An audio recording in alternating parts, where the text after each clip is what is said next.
Hi all, ഏസിൻ്റെ ഒരു പുതിയ വീഡിയോയിലേക്ക് എല്ലാ പ്രിയപ്പെട്ട ഉദ്യോഗാർത്ഥികൾക്കും സ്വാഗതം. എൻ്റെ പേര് സ്വാതി.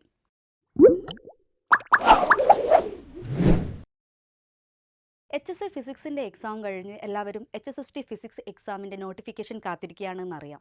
HSST ഫിസിക്സിൻ്റെ നോട്ടിഫിക്കേഷൻ മോസ്റ്റ് പ്രോബബ്ലി നമുക്ക് ഈ വർഷം എന്ന് പറയുമ്പോൾ ഈ വർഷം ഡിസംബറിൽ തന്നെ എക്സ്പെക്റ്റ് ചെയ്യാം. ഡിസംബറിൽ നോട്ടിഫിക്കേഷൻ വരികയാണെങ്കിൽ 6-7 മാസത്തിനുള്ളിൽ തന്നെ എക്സാം കണ്ടക്ട് ചെയ്യും. ജനറലി HSST എക്സാം എഴുതുവാനുള്ള ക്വാളിഫിക്കേഷൻ എന്ന് പറയുന്നത് അതാത് സബ്ജക്റ്റിലുള്ള പോസ്റ്റ് ഗ്രാജുവേറ്റ് ആണ്. ഈ പോസ്റ്റ് ഗ്രാജുവേറ്റിനൊപ്പം തന്നെ BEd, സെറ്റ് തുടങ്ങിയ ക്വാളിഫിക്കേഷൻ കൂടെ ആവശ്യമാണ്. ഈ 3 ക്വാളിഫിക്കേഷനും ഉള്ളവർക്ക് മാത്രമേ ഒരു HSST എക്സാമിന് അപ്ലൈ ചെയ്യുവാൻ സാധിക്കുകയുള്ളൂ. HSST ഫിസിക്സിൻ്റെ പ്രീവിയസ് എക്സാം ഡേറ്റുകൾ അനലൈസ് ചെയ്ത് കഴിഞ്ഞാൽ HSST ഫിസിക്സ് ജൂനിയർ പോസ്റ്റിലേക്കുള്ള ലാസ്റ്റ് വിജ്ഞാപനം ഉണ്ടായത് 2021 ഡിസംബറിലും 2022 ഫെബ്രുവരി വരെ എക്സാം അപ്ലൈ ചെയ്യാനുള്ള സമയമുണ്ടായിരുന്നു. 2022 ഓഗസ്റ്റിലാണ് എക്സാം കണ്ടക്ട് ചെയ്തത്. അതുപോലെ തന്നെ 2024 ഡിസംബറിൽ HSST ഫിസിക്സ് സീനിയർ പോസ്റ്റിലേക്കുള്ള വിജ്ഞാപനം വന്നു. 2025 ഓഗസ്റ്റിൽ എക്സാം കണ്ടക്ട് ചെയ്തു. അതുകൊണ്ട് തന്നെ അടുത്ത ജൂനിയർ പോസ്റ്റിലേക്കുള്ള നോട്ടിഫിക്കേഷൻ തീർച്ചയായും നമുക്ക് ഈ വർഷം അവസാന ഘട്ടത്തിൽ തന്നെ പ്രതീക്ഷിക്കാം. കാരണം നിലവിലുള്ള റാങ്ക് ലിസ്റ്റിൻ്റെ കാലാവധി 2026 ഡിസംബറിൽ അവസാനിക്കുകയാണ്. ടീച്ചിങ് പ്രൊഫഷനിലുള്ള ഉദ്യോഗാർത്ഥികളെ സംബന്ധിച്ചിടത്തോളം ഒരു സ്വപ്ന തുല്യമായ ജോലിയാണ് ഒരു ഹയർ സെക്കൻഡറി അധ്യാപകനാവുക അല്ലെങ്കിൽ ഒരു ഹയർ സെക്കൻഡറി അധ്യാപികയാവുക എന്നത്. ഒരു ഹൈ പൊസിഷനിലുള്ള ജോലി ആയതുകൊണ്ട് തന്നെ അത്ര എളുപ്പത്തിൽ ക്രാക്ക് ചെയ്യാൻ പറ്റുന്ന ഒരു എക്സാമാണ് HSST ഫിസിക്സ് എക്സാം എന്ന് കരുതരുത്. സബ്ജക്റ്റ് വൈസ് തന്നെ PSC നടത്തുന്ന വൺ ഓഫ് ദ ടഫസ്റ്റ് എക്സാംസിൽ ഒന്നാണ് HSST ഫിസിക്സ് എക്സാം.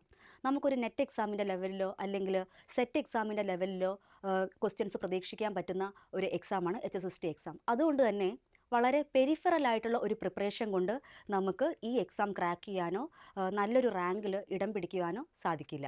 പിന്നെ എങ്ങനെയാണ് നമ്മൾ ഈ എക്സാമിന് പ്രിപ്പയർ ചെയ്യേണ്ടത്? അതിന് അതിൻ്റേതായിട്ടുള്ള പ്രിപ്പറേഷൻ സ്ട്രാറ്റജീസും ട്രിക്കുകളും ഒക്കെയുണ്ട്. സമയമെടുത്ത് നമ്മൾ സിലബസ് കവർ ചെയ്ത് പ്രോപ്പർ റിവിഷൻ ആൻഡ് പ്രാക്ടീസിങ് നടത്തി അതിൻ്റെ കൂടെ തന്നെ ടൈം മാനേജ്മെൻറ്റിനുള്ള പ്രാക്ടീസും നടത്തി വേണം നമ്മൾ ഈ എക്സാം അറ്റൻഡ് ചെയ്യാൻ. എങ്കിൽ മാത്രമേ നമുക്ക് നല്ലൊരു റാങ്കിൽ ഇടം പിടിക്കുവാൻ സാധിക്കുകയുള്ളൂ. അപ്പോൾ നമുക്ക് ഈ HSST ഫിസിക്സ് എക്സാമിൻ്റെ സിലബസും മാർക്ക് ഡിസ്ട്രിബ്യൂഷനും എങ്ങനെയാണെന്ന് നോക്കാം. ടോട്ടൽ 100 മാർക്സിനാണ് ക്വസ്റ്റ്യൻസ് ഉള്ളത്. അതിൽ തന്നെ 70 മാർക്സ് വരുന്നത് നമ്മളുടെ കോർ സബ്ജക്റ്റായ ഫിസിക്സിൽ നിന്നാണ്. ഈ ഫിസിക്സിലുള്ളതിനെ നമുക്ക് 10 മോഡ്യൂൾസ് ആയിട്ട് ഡിവൈഡ് ചെയ്തിട്ടുണ്ട്. ഓരോ മോഡ്യൂളിനും 7 മാർക്സ് ഈച്ചാണ് ഡിസ്ട്രിബ്യൂട്ട് ചെയ്തേക്കുന്നത്. ഫസ്റ്റ് മോഡ്യൂളായിട്ട് നമുക്ക് കാണാൻ കഴിയുന്നത് ക്ലാസിക്കൽ മെക്കാനിക്സ് ആണ്. അതിന് 7 മാർക്സ് ആണുള്ളത്. Mathematical methods and group theory 7 marks.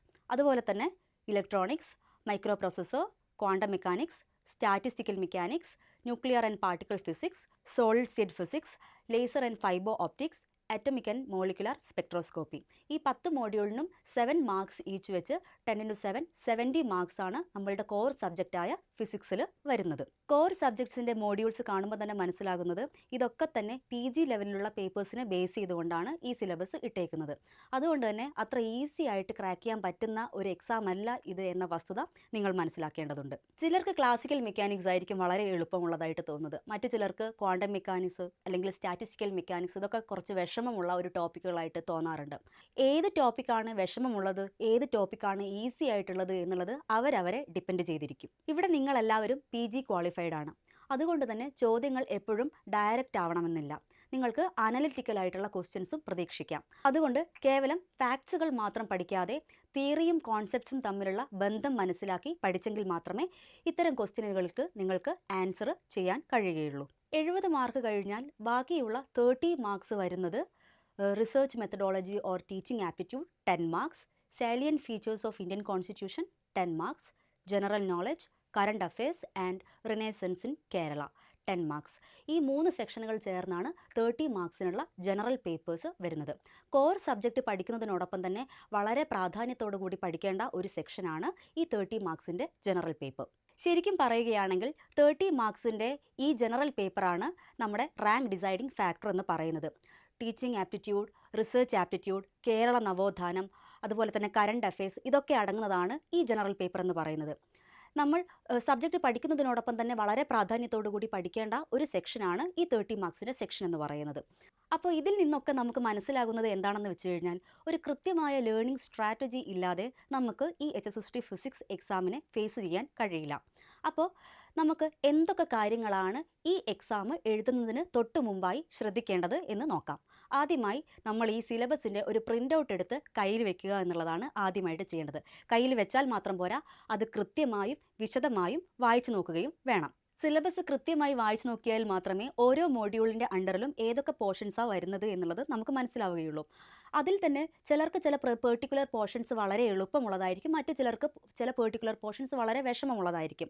Accordingly വിഷമമുള്ള സബ്ജക്റ്റുകൾക്ക് നമ്മൾ കൂടുതൽ ടൈം പ്രൊവൈഡ് ചെയ്യുകയും അല്ലാത്തവയ്ക്ക് നോർമലി ഉള്ള ടൈം പ്രൊവൈഡ് ചെയ്യുകയും ചെയ്ത് ഒരു ടൈം മാനേജ്മെൻറ്റ് സെറ്റ് ചെയ്താൽ മാത്രമേ നമുക്ക് ഈ സ്റ്റഡി മുന്നോട്ട് കൊണ്ടുപോകാൻ സാധിക്കുകയുള്ളൂ. നോർമലി ടൈം മാനേജ്മെൻറ്റ് എന്ന് പറയുമ്പോൾ എല്ലാവരുടെയും ചിന്ത പോവുക എക്സാം എഴുതുമ്പോഴുള്ള ടൈം മാനേജ്മെൻറ്റിനെ കുറിച്ചാണ്. അതുപോലെ തന്നെ വളരെ ഇമ്പോർട്ടൻ്റ് ആണ് നമ്മൾ പ്രിപ്പറേഷൻ ചെയ്യുമ്പോഴുള്ള ടൈം മാനേജ്മെൻറ്റും.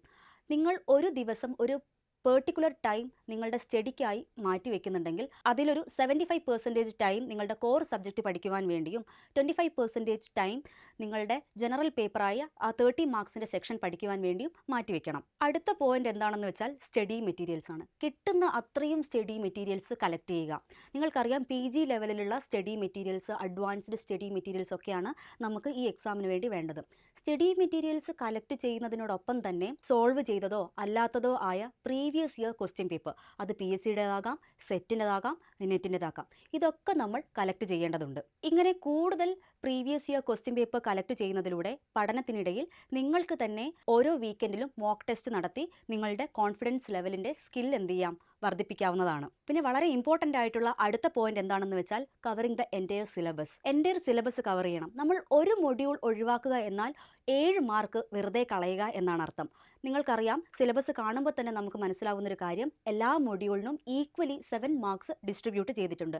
അതുകൊണ്ട് തന്നെ ഒരു മൊഡ്യൂൾ പോലും നമുക്ക് ഒഴിവാക്കിക്കൊണ്ട് ഈ എക്സാമിന് പ്രിപ്പയർ ചെയ്യുവാൻ കഴിയില്ല. അപ്പോൾ സിലബസിൽ ഒരു പോർഷൻ കവർ ചെയ്യുന്ന സമയത്ത് അതിൻ്റെ ബേസിക് ഐഡിയ എന്താണ്, അതോടൊപ്പം തന്നെ കോൺസെപ്ച്വലായിട്ടുള്ള നോളജ് എന്താണ് എന്നുള്ളതൊക്കെ നിങ്ങൾ മനസ്സിലാക്കേണ്ടതുണ്ട്. അതോടൊപ്പം തന്നെ ഈ തിയറി കോൺസെപ്റ്റ്സ് വൈസ് വരുന്ന ഇക്വേഷൻസ്, ആ ഇക്വേഷൻസ് ബേസ് ചെയ്തേക്കുന്ന പ്രോബ്ലംസ്, നമുക്ക് പലപ്പോഴും ക്വസ്റ്റ്യൻസിൽ പ്രോബ്ലംസ് വരാറുണ്ട് അല്ലേ? അപ്പോൾ ഈ പ്രോബ്ലംസിലുള്ള ഇക്വേഷൻസ് നമുക്ക് എപ്പോഴും മെമ്മറൈസ് ചെയ്തിരിക്കണം. അതിനുള്ള ഒരു ചെറിയ ടിപ്പ് എന്താണെന്ന് വെച്ച് കഴിഞ്ഞാൽ, നിങ്ങൾ ഓരോ മോഡ്യൂളും കവർ ചെയ്യുന്ന സമയത്ത് നിങ്ങൾക്ക് ആ മോഡ്യൂളിൽ വരുന്ന ഇക്വേഷൻസ് ഒക്കെ ലിസ്റ്റ് ഔട്ട് ചെയ്യാം. ഒരു ചെറിയ പേപ്പറിൽ നിങ്ങൾക്ക് ലിസ്റ്റ് ഔട്ട് ചെയ്യാം. അങ്ങനെ നിങ്ങൾക്ക് ഓരോ മോഡ്യൂളിലും വരുന്ന ഇക്വേഷൻസ് ലിസ്റ്റ് ഔട്ട് ചെയ്ത് കഴിഞ്ഞാൽ റിവിഷൻ സമയത്ത് നിങ്ങൾ പേജുകൾ മറച്ചിടുന്ന സമയത്ത് ഈ ഇക്വേഷൻസ് ഒന്ന് മറച്ചിട്ട് നോക്കിക്കഴിഞ്ഞാൽ നിങ്ങൾക്കത് മെമ്മറൈസ് ചെയ്യാൻ വളരെ എളുപ്പമായിരിക്കും. അതുപോലെ തന്നെ സിലബസ് കവർ ചെയ്യുമ്പോൾ നിങ്ങൾ ശ്രദ്ധിക്കേണ്ട ഒരു പ്രധാനപ്പെട്ട കാര്യം എന്താണെന്ന് വെച്ചാൽ, എക്സാമിൻ്റെ തലേ ദിവസം വരെ നമുക്ക് സിലബസ് കവർ ചെയ്യാൻ കഴിയില്ല. നമ്മളൊരു പ്രോപ്പർ ടൈം പ്ലാൻ ചെയ്ത് ആ ടൈമിനുള്ളിൽ സിലബസ് കവർ ചെയ്താൽ മാത്രമേ നമുക്ക് അടുത്തതായിട്ട് റിവിഷനും പ്രാക്ടീസിങ്ങും സ്റ്റാർട്ട് ചെയ്യാൻ സാധിക്കുകയുള്ളൂ. പഠിച്ച ഭാഗങ്ങൾ ഓർത്ത് നോക്കിയും ലിസ്റ്റ് ഔട്ട് ചെയ്ത ഇക്വേഷൻസ് മറിച്ച് നോക്കിയും കിട്ടുന്ന അത്രയും പ്രോബ്ലംസ് ചെയ്തുമാണ് നമ്മൾ റിവിഷൻ ചെയ്യേണ്ടത്. ഇതിൽ വളരെ ഇമ്പോർട്ടൻ്റ് ആയിട്ടുള്ള ഒരു കാര്യം പ്രാക്ടീസിങ് ക്വസ്റ്റ്യൻ എന്നുള്ളതാണ്. നിങ്ങൾ ഒരു ക്വസ്റ്റ്യൻ ചെയ്ത് കഴിഞ്ഞാൽ ആ ക്വസ്റ്റ്യൻ്റെ സ്റ്റെപ്പുകൾ എന്തൊക്കെയാണ്, ആൻസർ എന്തൊക്കെയാണ് എന്നുള്ളതൊക്കെ നിങ്ങൾക്കറിയാമായിരിക്കും. പക്ഷേ നിങ്ങൾ തന്നെ നോക്കൂ, ഒരു 5-6 ദിവസത്തിന് ശേഷം സെയിം ക്വസ്റ്റ്യൻ നിങ്ങൾ കാണുകയാണെങ്കിൽ ചിലപ്പോൾ നിങ്ങൾ ബ്ലാങ്ക് ഔട്ട് ആവും. അപ്പോൾ നിങ്ങൾക്ക് ചിലപ്പോൾ ആ ക്വസ്റ്റ്യൻ ചെയ്യാൻ പറ്റിയെന്ന് വരില്ല. അപ്പോൾ ഒരേപോലെയുള്ള അല്ലെങ്കിൽ ഒരേ ക്വസ്റ്റ്യൻ തന്നെ നിങ്ങൾ പലതവണ പ്രാക്ടീസ് ചെയ്താൽ മാത്രമേ എക്സാമിൻ്റെ സമയത്ത് നിങ്ങളുടെ പേനയുടെ തുമ്പിൽ ആ ഇക്വേഷൻസും ആ കോൺസെപ്റ്റ്സും വരികയുള്ളൂ. അപ്പോൾ നമ്മുടെ ലേണിംഗ് സ്ട്രാറ്റജീസ് എന്തൊക്കെയാണെന്ന് നിങ്ങൾ കണ്ടു. അപ്പോൾ ഈ സ്ട്രാറ്റജീസ് ഫോളോ ചെയ്യാൻ നമുക്ക് വേണ്ടത് ഒരു ശക്തമായ സപ്പോർട്ട് സിസ്റ്റമാണ്. അതാണ് എയ്സ് നിങ്ങൾക്ക് പ്രൊവൈഡ് ചെയ്യുന്നത്. ഇനി എന്തുകൊണ്ട് എയ്സ് നിങ്ങൾ സെലക്ട് ചെയ്യണം? എയ്സിലെ പഠനം ഒരിക്കലും റാൻഡം അല്ല. ഒരു പ്രോപ്പർ സ്റ്റഡി പ്ലാനിൻ്റെ ബേസിലാണ് ഇവിടെ പഠനം നടത്തുന്നത്. അതുകൊണ്ട് തന്നെ നമുക്ക് സിലബസ് പൂർണ്ണമായും ഈസി ആയിട്ട് കവർ ചെയ്യാൻ സാധിക്കും. അപ്പോൾ ഇവിടെ റെഗുലർ ഇവാലുവേഷന് വേണ്ടിയിട്ട് ടോപ്പിക് വൈസ് ആയിട്ടുള്ള വീക്ക്ലി അല്ലെങ്കിൽ മന്ത്ലി എക്സാമുകൾ നമ്മൾ നടത്താറുണ്ട്. അതിൽ തന്നെ ഓഫ്ലൈൻ ആയിട്ടുള്ള OMR ടൈപ്പ് എക്സാമാണ് ഇവിടെ ഇമ്പോർട്ടൻ്റ് ആയിട്ട് നടത്തി വരാറ്. ഈ OMR എക്സാം എന്ന് പറയുമ്പോൾ നമുക്കതൊരു ഒറിജിനൽ PXC എക്സാമിൻ്റെ അതേ ഒരു ഫീല് തന്നെയാണ് നൽകുന്നത്. ഇതുവഴി നമുക്ക് ഒരു എക്സാമിന് എങ്ങനെ ടൈം മാനേജ്മെൻറ്റ് ചെയ്യണം, ഇത്ര പെർട്ടിക്കുലർ ടൈമിനുള്ളിൽ എത്ര ക്വസ്റ്റ്യൻസ് ചെയ്യണം തുടങ്ങിയ കാര്യങ്ങളെക്കുറിച്ച് ഒരു സെൽഫ് ഇവാലുവേഷൻ തന്നെ നടത്താവുന്നതാണ്. മാത്രമല്ല ഈ OMR എക്സാമിൻ്റെ റിസൾട്ട്സ് ഇവിടെ പബ്ലിഷ് ചെയ്യുക വഴി നിങ്ങൾക്ക് ഏതൊക്കെ ടോപ്പിക്കുകൾ കൂടുതൽ ഇമ്പ്രൂവ് ചെയ്യണം, അല്ലെങ്കിൽ ഇനി എത്ര സമയം നിങ്ങളൊരു ടോപ്പിക്കിൽ ചെലവഴിക്കണം തുടങ്ങിയ കാര്യങ്ങൾ നിങ്ങൾക്ക് തന്നെ ഡിസൈഡ് ചെയ്യാവുന്നതും ആണ്. എയ്സിൻ്റെ മറ്റൊരു സ്പെഷ്യാലിറ്റി എന്ന് പറയുന്നത് വെൽ സ്ട്രക്ചേർഡ് ആയിട്ടുള്ള സ്റ്റഡി മെറ്റീരിയൽ തന്നെയാണ്. ഈ സ്റ്റഡി മെറ്റീരിയൽ എന്ന് പറയുമ്പോൾ ഇത് കൺസൈസ് ആണ്, സിലബസ് ഫോക്കസ്ഡ് ആണ്, എക്സാം ഓറിയൻറ്റഡ് ആണ്. അതുകൊണ്ട് തന്നെ നമുക്ക് ടൈം വേസ്റ്റേജ് ഇല്ലാതെ ഒരു ക്വിക്ക് റിവിഷൻ നടത്തുവാൻ വളരെ എളുപ്പമാണ്. മാത്രമല്ല ഇവിടെ ലഭിക്കുന്ന മെൻ്റൽ സപ്പോർട്ട് എന്ന് പറയുന്നത് ഡൗട്ട് ക്ലാരിഫൈ ചെയ്യുവാനും പേഴ്സണലൈസ്ഡ് ഗൈഡൻസ് നൽകുവാനും വളരെ ഹെൽപ്ഫുള്ളാണ്. മാത്രമല്ല ഇവിടെ ഓരോ സബ്ജക്റ്റിനും നമ്മൾ ഓരോ വാട്സപ്പ് ഗ്രൂപ്പുകൾ ക്രിയേറ്റ് ചെയ്തതാണ്. ഈ വാട്സപ്പ് ഗ്രൂപ്പ് വഴി നിങ്ങൾക്ക് മെൻറ്റേഴ്സിനെ ഏത് സമയം വേണമെങ്കിലും കോൺടാക്റ്റ് ചെയ്യാം. അവർ നിങ്ങൾക്ക് ഡെയിലിയുള്ള വർക്കൗട്ടുകൾ, മോക്ക് ടെസ്റ്റുകൾ എന്നിവയൊക്കെ ചെയ്യാൻ വേണ്ടി ഹെൽപ്പ് ചെയ്യുന്നതാണ്. മാത്രമല്ല അവർക്ക് കിട്ടുന്ന എല്ലാ സ്റ്റഡി മെറ്റീരിയൽസും ഷെയർ ചെയ്യുന്നതും നിങ്ങളുടെ പഠനത്തെ ഇംപ്രൂവ് ചെയ്യാൻ സഹായിക്കും. ഇനി ഒരു നിമിഷം പോലും നിങ്ങളുടെ പക്കൽ കളയാനില്ല. നോട്ടിഫിക്കേഷൻ വന്നതിന് ശേഷം പ്രിപ്പറേഷൻ സ്റ്റാർട്ട് ചെയ്യാമെന്ന് കരുതി കഴിഞ്ഞാൽ നോട്ടിഫിക്കേഷൻ വന്നതിന് ശേഷം എക്സാമിനിടയിൽ 6-7 മാസങ്ങൾ മാത്രമേ നമുക്ക് ലഭിക്കുകയുള്ളൂ. ഈ മാസങ്ങൾക്കിടയിൽ നമുക്ക് സിലബസ് മുഴുവനായിട്ട് കവർ ചെയ്ത് ഒരു പ്രോപ്പർ റിവിഷൻ നടത്തുവാനുള്ള സമയം ലഭിക്കുകയില്ല. അപ്പോൾ നിങ്ങളുടെ പ്രിപ്പറേഷൻ ഇപ്പോൾ മുതൽ സ്റ്റാർട്ട് ചെയ്താൽ മാത്രമേ നിങ്ങൾ ആഗ്രഹിക്കുന്ന ഒരു റിസൾട്ടിലേക്ക് നിങ്ങൾക്ക് എത്തിച്ചേരുവാൻ കഴിയൂ. അപ്പോൾ ഒരു ഹയർ സെക്കൻഡറി ടീച്ചർ എന്ന സ്വപ്നതുല്യമായ ജോലി നേടുവാൻ നിങ്ങളോടൊപ്പം ഞാനും ഉണ്ടാകും. എൻ്റെ പേര് Swathi, MSc physics JRF qualified ആണ്. കറൻ്റ്ലി ഫിസിക്സിൽ PhD ചെയ്ത് തീസിസ് സബ്മിറ്റ് ചെയ്തിട്ടുണ്ട്. റിസൾട്ടിന് വേണ്ടി വെയിറ്റ് ചെയ്യുകയാണ്. അപ്പോൾ നമുക്ക് HSST ഫിസിക്സ് എക്സാമിൻ്റെ പ്രിപ്പറേഷന് ഒരുമിച്ച് തയ്യാറെടുക്കാം.